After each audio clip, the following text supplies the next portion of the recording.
Baik, bismillah. Semoga Ustaz dan keluarga senantiasa dalam keadaan sehat dan dapat dilindungi Allah. Amin, amin, ya rabbal alamin. Semoga yang menulis ini juga diberikan yang lebih daripada ini. Bertanya Ustaz, silakan. Bagaimana hukum melaksanakan sholat Jumat ketika hari raya bertepatan dengan hari Jumat?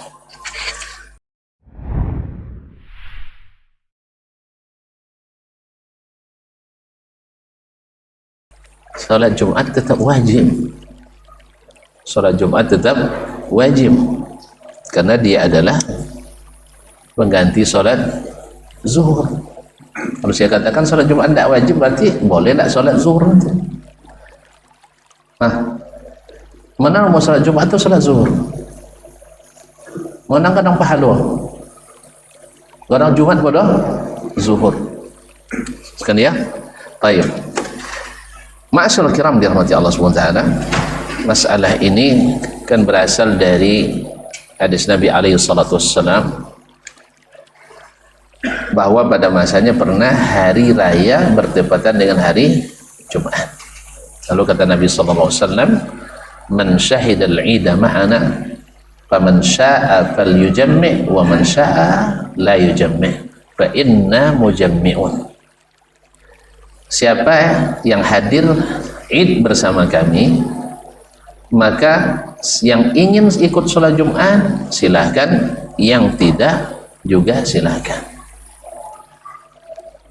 Kalau melihat situasi dan kondisi di zaman itu, mereka kan sholat Idnya bersama Nabi Sallallahu Alaihi Wasallam semuanya, dari jarak yang kadang-kadang sampai 5 kilo. Oleh sebab itu bagi mereka bawa pulang balik laliak kan ya, pas selesai salat Jumat, habis itu mereka sampai di rumahnya sekira misalnya sampai jam 9:30 jam 10. Tentulah bapak lur sampai rumah kan mandi laliak balik lah kan Jumat. Jadi itu seolah memberatkan. Maka Nabi alaihissalam izinkan untuk tidak salat Jumat. Tapi ada izin untuk tidak salat Jumat, untuk tidak salat ke masjid bagi laki-laki zuhur? Ada izin untuk tidak salat air itu ada? Kan ada orang. Izin untuk tidak salat berjamaah ada? Tidak ada juga izin. Artinya kalau tuan-tuan nak salat zuhur mesti juga ke masjid. Nah, sekarang pertanyaannya, yang dinamakan dengan masjid di negeri kita semuanya ada? Yang bernama masjid di negeri kita semuanya ada salat Jumat, sedangkan di zaman itu tidak semua masjid ada salat Jumat. Jadi masjid-masjid yang salat rawatib yang 5 waktu itu yang disebut musalla, meunasa, langgar, surau di negeri kita. Paham? Surau ada Jumat, musalla ada Jumat? Tidak. Sedangkan yang ada Jumat disebut dengan jami'. Nah sekarang masjid syuhada masuk surau atau jami'? Masjid. Ini semua dulu namanya masjid. Di istilah-istilah fikih musalla itu bukan bangunan seperti kita. Musalla itu adalah tempat salat Idul Fitri, salat Idul Adha, salat istisqa, salat apalah? Idul Fitri, Idul Adha, salat istisqa. Nah, itu tempat salat itu namanya musalla. Di zaman kita namanya musalla itu bukan itu. Kalau zaman kita lapangan ya lapangan. Padahal musalla itu dulu adalah tempat orang sholat Idul Fitri, Idul Adha. Nah sekarang setiap masjid itu ada Jumatnya. Sahih? Baik. Nah semua ulama yang memberikan rukhsah untuk tidak sholat Jumat kepada jemaah mewajibkan imam mesti Jumat. Paham? Tak paham cenderung. Tentu nak lama Sabui tak paham. Tapi kalau nak capek Sabui Paham dah? Lah paham? Kepaham sudah. Jadi kaum muslimin, yang namanya masjid yang ada Jumatnya, imam tetap wajib melaksanakan sholat Jumat. Ini semua mazhab yang membolehkan tidak Jumat dan yang tidak membolehkan tidak Jumat. Artinya dalam mazhab Hanafiyah dan Malikiyah, salat Jumat walaupun bertepatan dengan hari Idul Fitri dan Idul Adha tetap wajib. Tetap wajib bagi imam dan bagi makmum. Dengan makna, andainya umumnya jauh, takut pulang balik, jangan pulang. Itulah lebih kurang dalam mazhab Imam Malik dan mazhab Imam Abu Hanifah rahimahullah. Kalau demikian, imam wajib tak Jumat? Wih, makmum je wajib apa lagi? Imam, selesai disikah. Sah. Pendapat kedua adalah bahwasanya secara mutlak tidak wajib Jumat bagi orang yang ikut solat Id. Nah, yang tak ikut solat Id, yang ikut solat Id boleh tidak Jumat. Ini pendapat dari mazhab Imam Ahmad rahimahullah dan juga mazhab Syafi'i. Satu qaul Imam Syafi'i ikut mazhab yang pertama, itu tetap wajib. Di qaul yang lain boleh tidak.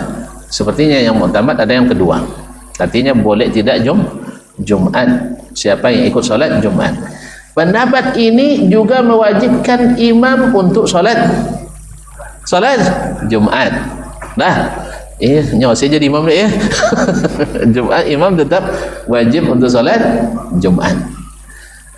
Nah, pendapat ketiga adalah boleh bagi mereka yang tempatnya jauh. Nah, kalau tadi yang kedua kan tidak di pilihan, artinya boleh tidak, jauh tidak, dekat tidak ada masalah. Jelas? Kalau pendapat pertama jauh dekat sama wajib. Pendapat ketiga jauh dekat sama pendapat kedua jauh dekat sama tidak wajib. Pendapat ketiga dibedakan. Yang rumahnya jauh menyulitkan, maka dia boleh tidak Jumat. Sedangkan yang dekat dengan masjid, mau tidak mau dia akan datang juga ke masjid itu, dan orang Jumatan tentu dia salat Jumat. Oleh sebab itu, dan makmum selalu ikut imam. Tapi jangan salah paham, yang Jumat ikut rombongan pertama, yang zuhur ikut rombongan kah? Tidak, itu maksudnya. Jadi kalau ada yang berpahaman seperti itu kan barangkali perlu diluruskan. Baiklah, siapa yang nak zuhur kami sadianglah imam, siapa yang nak Jumat kami sadianglah imam. Kembali lu masuklah boleh jadi kah? Jadi bukan. Maksudnya kalau memang dalam mazhab yang kedua tidak Jumat, sepakat aja semua tidak Jumat. Itu mazhab yang kedua. Tapi yang wallahu alam, yang lebih dekat kepada kebenaran wallahu alam, seperti kata Syekhul Islam Taimiyah rahimahullah, adalah yang ketiga tadi, yaitu bagi yang menyulitkan, dia bolak-balik jauh, maka dia boleh tidak Jumat. Nah, tapi kalau seandainya ada yang mengatakan atau ikut mazhab yang kedua, asal sudah solat Id bersama, tidak perlu lagi solat Jumat, kita juga tidak ingkari itu. Sebab apa? Ada dasarnya berdasarkan umumnya hadis Nabi alaihissalam.